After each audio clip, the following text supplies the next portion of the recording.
ராம விஜயம் பாகம் 3.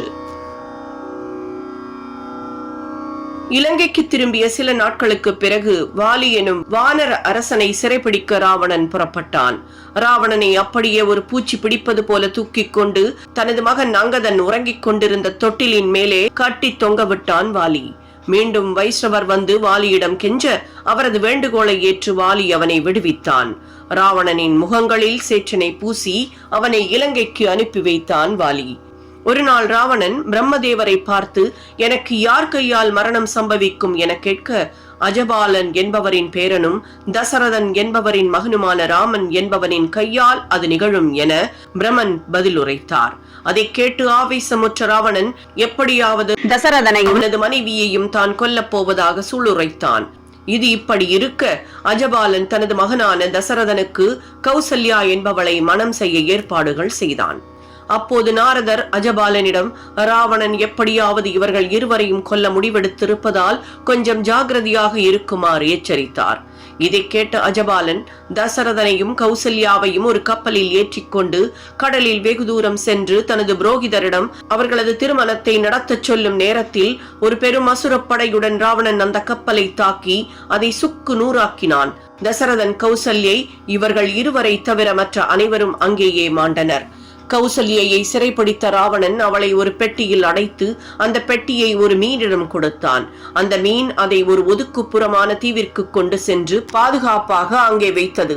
தப்பி பிழைத்து கடலில் தத்தளித்த தசரதன் அலைகளால் அலைக்கழிக்கப்பட்டு ஒரு உடைந்து போன கப்பலில் தஞ்சமடைந்தான். அந்த கப்பல் கௌசல்யை இருந்த அந்த தீவிற்கே அவனை கொண்டு சென்றது. கடற்கரையில் ஒதுங்கிய தசரதன் அங்கே ஒரு பெட்டியை கண்டு தன் களைப்பு தீர்வதற்காக அதன் மீது உட்கார்ந்தான். இளைப்பாறிய பின் ஒரு ஆர்வத்தில் அந்த பெட்டியை திறந்து பார்க்க கௌசல்யா அதில் இருந்ததைக் கண்டு ஆச்சரியம் அடைந்தான். அப்போது நாரதர் அங்கே வந்து அவர்களது திருமணத்தை நடத்தி கொடுத்து அவர்களுக்கு தெய்வமே ராமன் என்று ஒரு மகனாக பிறப்பார் என ஆசை கூறினார். அங்கே இலங்கையில் ராவணன் பிரம்மதேவரிடம் அவர் சொன்ன ஆருடத்தை கேலி செய்து, எங்கே தசரதன், அவன் கடலில் சிக்கி அழிந்த செய்தி தெரியுமா என சீண்டினான். பிரம்மதேவர் அமைதியாக, தசரதனுக்கும் கௌசல்யைக்கும் திருமணம் நடந்தாகிவிட்டது, ராமன் விரைவிலேயே பிறக்க போவதை காண்போம் என மறுமொழி அளித்தார். அப்படியானால் அந்த இருவரையும் உடனே இங்கே கொண்டு வாருங்கள் என ராவணன் கேட்க, அப்படி நான் அவர்களை கொண்டு வந்தால் நீ எனக்கு என்ன தருவாய் என பிரம்மர் கேட்டார். நீங்கள் என்ன கேட்டாலும் அதை தருகிறேன் என்றான் ராவணன். பிரம்மதேவர் உடனே சென்று அந்த தீவில் இருந்த பெட்டியை கொண்டு வந்து அதை திறந்து அதற்குள் மணமகனும் மணமகளுமாக இருந்த தசரதனையும் கௌசல்யாவையும் காட்டினார். அவர்கள் இருவரையும் பார்த்தவுடன் அளவில்லா கோபமடைந்த ராவணன் அவர்களது தலையை வெட்டப் போனான். அப்போது பிரம்மா முன்னே வந்து அவனை தடுத்து, இவர்களை கொண்டு வந்தால் நான் என்ன கேட்டாலும் தருவதாக சொன்னாய் அல்லவா, இப்போது கேட்கிறேன், இவர்களை கொல்லக்கூடாது என்னும் வரமே அது என்று சொன்னார். இந்த இழி பிறவிகளை கொல்லக்கூடாது என்பதை தவிர நீங்கள் வேறு என்ன கேட்டாலும் நான் தருகிறேன் என ராவணன் ஆத்திரப்பட்டான்.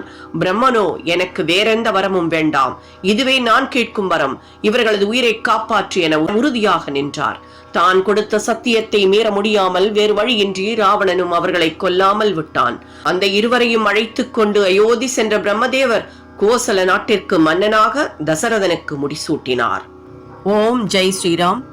ராம விஜயங்கிற அற்புதமான இந்த பதிப்பை இதுவரைக்கும் தமிழ்ல இப்படி கொடுத்திருக்காளா அப்படிங்கறது தெரியாது. ஆனா ராமனுடைய அவதாரம் ஏற்படுறதுக்கான காரணம் அதற்கு முந்தைய நிகழ்வுகள் எல்லாம் ரொம்ப ரொம்ப சுவாரஸ்யமானது. பல பேருக்கும் தெரியாத பல உண்மை சம்பவங்கள் இதுல அடங்கி இருக்கு. சோ நம்ம எல்லாருக்கும் இது தெரியணும். பல புராண கதாபாத்திரங்களின் தத்ரூப குணாதிசயங்களை இதுல வர்ணிச்சிருக்கிறது ரொம்ப அபூர்வமா இருக்கு.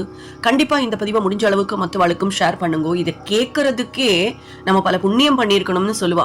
அதனால முடிஞ்ச அளவுக்கு மற்றவாளுக்கு இதை செய்ய செய்ய நம்மளுடைய வாழ்க்கை சிறக்குங்கிறது உண்மை. சப்ஸ்கிரைப் பண்ணாதவா கண்டிப்பா சப்ஸ்கிரைப் பண்ணி ஒரு லைக் அண்ட் கமெண்ட் கொடுக்கலாம். உங்களுடைய வியூ என்ன அப்படிங்கறது கமெண்ட் பாக்ஸ்ல சொல்லுங்க.